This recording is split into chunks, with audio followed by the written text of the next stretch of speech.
We're joined now by Austin Jabbs, a writer for the Champaign Room. Austin, how are you? Lane, how are you today? I'm good. I'm doing all right. Thanks for joining us again here.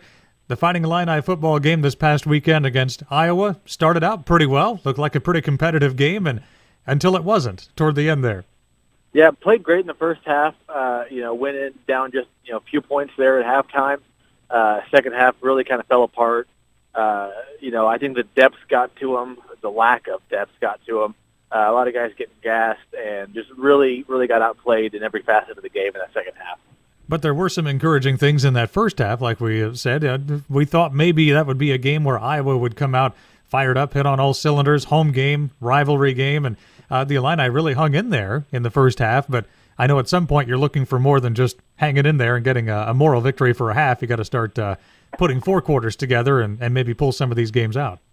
Yeah, and that's the problem with having a young team is that right now all you can really look for and look forward to are moral victories in halves, and look forward to this person played well as a freshman, and that's kind of where we're at this season is learning experiences and practice and a chance for some of these guys to get some playing time, and that's what they're going to get for the rest of the season, some playing time, and hopefully they can keep growing and learning and getting better as they really have all season long. What did you see different in the offense with Jeff George Jr. at quarterback, maybe that they were missing in the previous few games? Well, you saw a guy that could throw the ball, and that was the problem with Crouch. Is that Crouch gives them the option to be able to run the ball from the quarterback position, but Crouch has not been a really even a serviceable passer.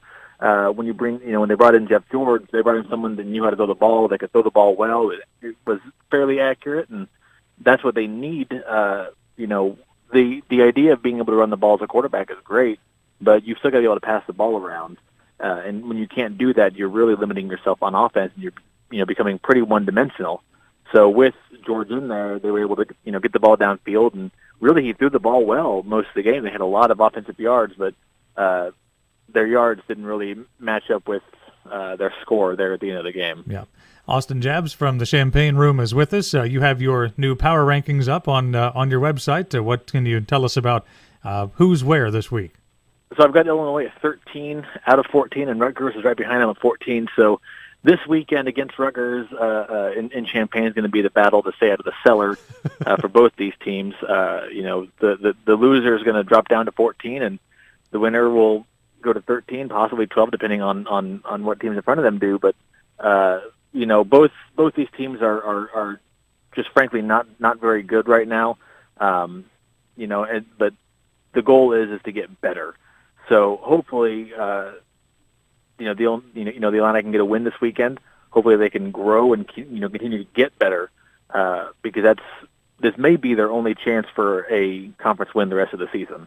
What do you think the feel is of the fan base up there around the Champaign area? Are people being patient with them? Because Lovie Smith is trying to get the program turned around, but it does take a long time. Football is not an easy game to just bring in a guy or two and suddenly you're really, really competitive when you've been down for a little while. Yeah, and that's the thing. You have to hope that fans are being realistic. You have to hope that fans are seeing what he inherited because Beckman and Cubitt were not good recruiters, and when they signed Cubitt to a 2-year deal before firing him in March, you had a lame duck coach sitting there, and they really weren't able to recruit any high caliber players. So with that, Lovey comes in with basically a bare cupboard, not a lot of talent around there, and like you hit on with basketball, you bring in one stud guy, and you can add 4 or 5 wins easily if you bring in a top player.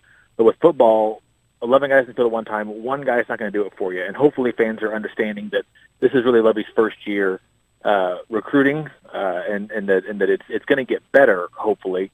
But they've got to be patient with it because it is a process. What do you think about this weekend's game? You think the Illini will get the W? I do. We have a post coming out later this week for our prediction. I've got Illinois winning by 14, I believe. I think that they're really going to be able to play well. The Rutgers pass defense isn't good, and we saw it last weekend against Ohio State.